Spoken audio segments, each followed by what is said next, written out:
In this video, we're looking at AndroRAT in Kali Linux 2026, but only inside a controlled, authorized security lab.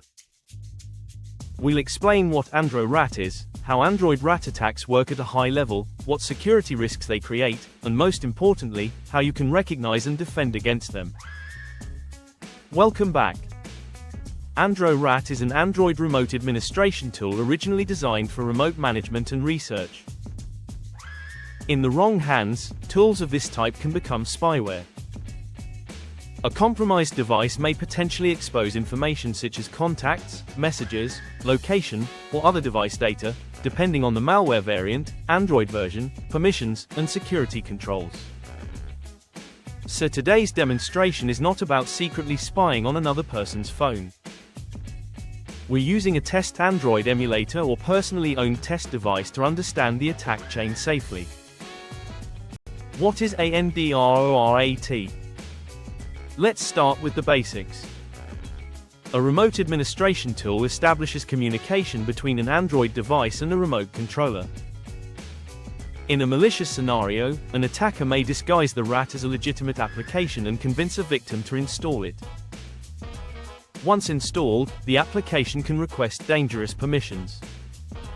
If the victim grants those permissions, sensitive device functions may become accessible to the malicious software. That's why permission requests are so important. An app asking for access to contacts, SMS, microphone, camera, location, or accessibility features should always make you stop and ask, does this app actually need these permissions? Labs set up for this demonstration. Create an isolated lab. Use Kali Linux as your security workstation and an Android emulator or a dedicated test phone that you own. Do not use a friend's phone, a family member's phone, or any device you don't have explicit permission to test. The safest approach is an emulator because you can reset it after testing. Keep your lab isolated from important personal accounts and data. The goal here is to observe how Android security controls respond, not to gain unauthorized access. You can also monitor the test environment with standard defensive tools such as Android debugging tools, network monitoring, and system logs.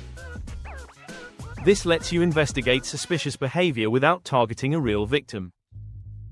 How the attack works. Now let's understand the attack chain. Step 1 is delivery.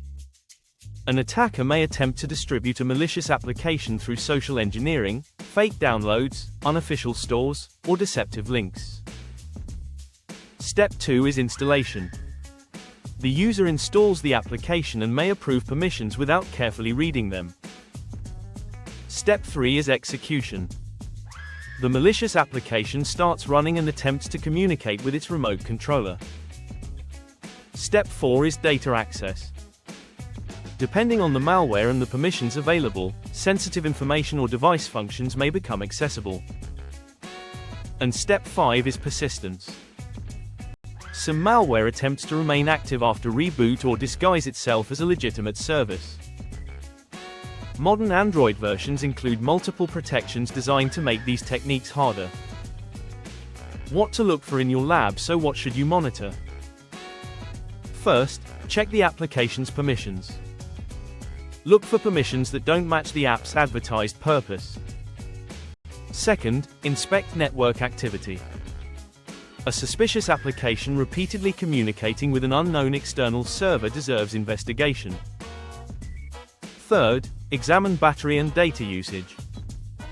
Unexpected background activity can sometimes reveal malicious behavior.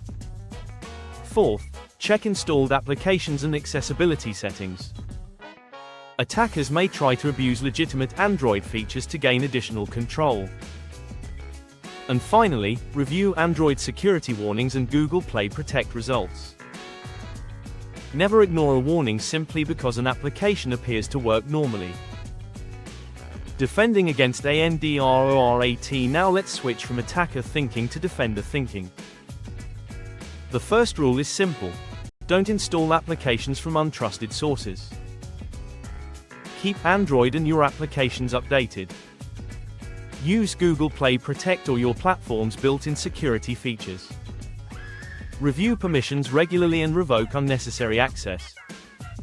Be especially careful with applications requesting accessibility access, notification access, SMS access, microphone access, or device administration capabilities. Also avoid clicking suspicious links sent through messages or social media.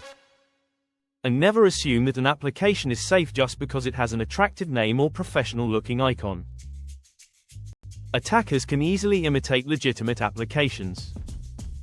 Ethical security testing. If you're learning ethical hacking, always define your scope before testing.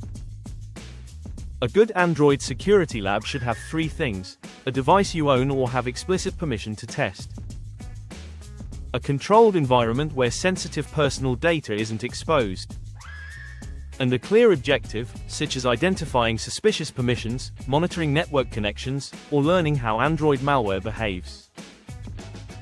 The purpose of ethical hacking is to discover weaknesses so they can be fixed, not to secretly monitor people.